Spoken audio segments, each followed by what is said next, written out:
Assalamualaikum warahmatullahi wabarakatuh. Salam guru penggerak. Perkenalkan, saya Elisa Nur Arofah, calon guru penggerak angkatan 11 dari Kabupaten Kuningan. Saya bertugas sebagai guru IPA di SMP Negeri 2 Ciberem. Pada kesempatan kali ini, saya akan memaparkan ilustrasi diri sebagai pembelajar sekaligus pembelajar yang dapat menginternalisasi gagasan Bapak Pendidikan Nasional Ki Hajar Dewantara. Berikut ini merupakan pemaparan asas pendidikan menurut Ki Hajar Dewantara. Pendidikan dan pengajaran merupakan usaha persiapan dan persediaan untuk segala kepentingan hidup manusia, baik dalam hidup bermasyarakat maupun hidup berbudaya dalam arti yang seluas-luasnya. Dalam hal ini, beliau membedakan kata pendidikan dan pengajaran dalam memahami arti dan tujuan pendidikan. Menurut beliau, pengajaran adalah bagian dari pendidikan. Pengajaran merupakan proses pendidikan dalam memberi ilmu atau berfaedah untuk kecakapan hidup anak secara lahir dan batin. Sedangkan pendidikan memberi tuntunan terhadap segala kekuatan kodrat yang dimiliki anak agar ia mampu mencapai keselamatan dan kebahagiaan yang setinggi-tingginya, baik sebagai seorang manusia maupun sebagai anggota masyarakat. Selanjutnya, Ki Hajar Dewantara juga mengutarakan bahwa pendidikan adalah tempat persemaian benih-benih kebudayaan dalam masyarakat. Beliau memiliki keyakinan bahwa untuk menciptakan manusia Indonesia yang beradab, maka pendidikan menjadi salah satu kunci utama untuk mencapainya. Pendidikan dapat menjadi ruang berlatih dan bertumbuhnya nilai-nilai kemanusiaan yang dapat diteruskan atau diwariskan.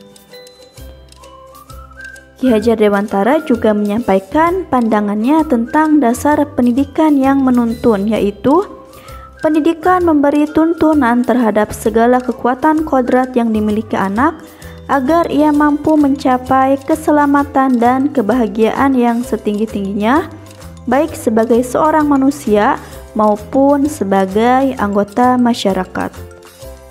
Maka dari itu, pendidik itu hanya dapat menuntun tumbuh atau hidupnya kekuatan kodrat yang ada pada anak-anak, agar dapat memperbaiki lakunya, bukan dasarnya hidup dan tumbuhnya kekuatan kodrat anak.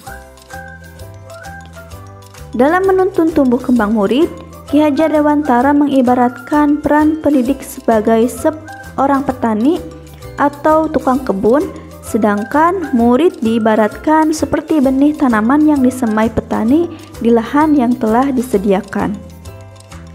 Anak-anak itu bagaikan bulir-bulir jagung yang ditanam.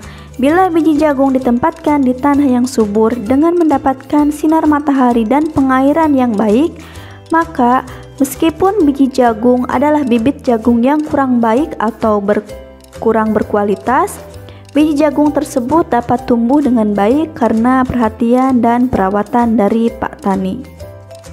Demikian sebaliknya, meskipun biji jagung itu disemai adalah bibit berkualitas baik, namun tumbuh di lahan yang gersang dan tidak mendapatkan pengairan dan cahaya matahari, serta tangan dingin Pak Tani, maka biji jagung itu mungkin tumbuh namun tidak akan optimal.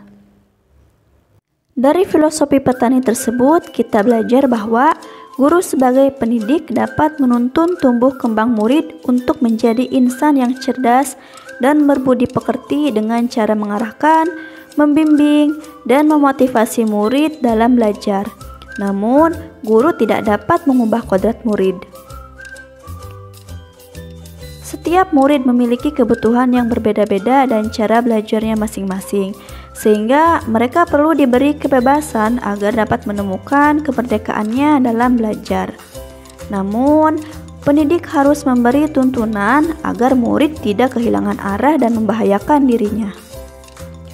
Kemudian, menurut Ki Hajar Dewantara, manusia merdeka adalah manusia yang hidupnya bersandar pada kekuatan sendiri, baik lahir maupun batin, dan tidak tergantung pada orang lain.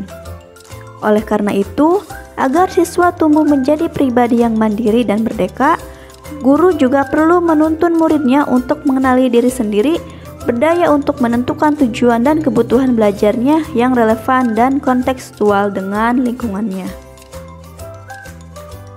Bapak Pendidikan Nasional Indonesia Ki Hajar Dewantara juga menyampaikan sebuah pesan penting terkait dengan pendidikan dan relevansinya terhadap kodrat zaman dan kodrat alam, yaitu dalam melakukan pembaharuan yang terpadu, hendaknya selalu diingat bahwa segala kepentingan anak-anak didik, baik mengenai hidup diri pribadinya maupun hidup kemasyarakatannya, jangan sampai meninggalkan segala kepentingan yang berhubungan dengan kodrat keadaan, baik pada alam maupun zaman.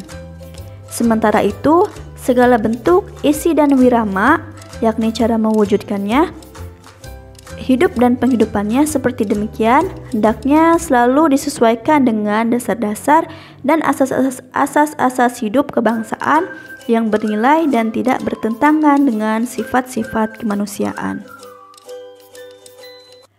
Artinya, pendidik anak sejatinya menuntut anak mencapai kekuatan kodratnya sesuai dengan alam dan zaman.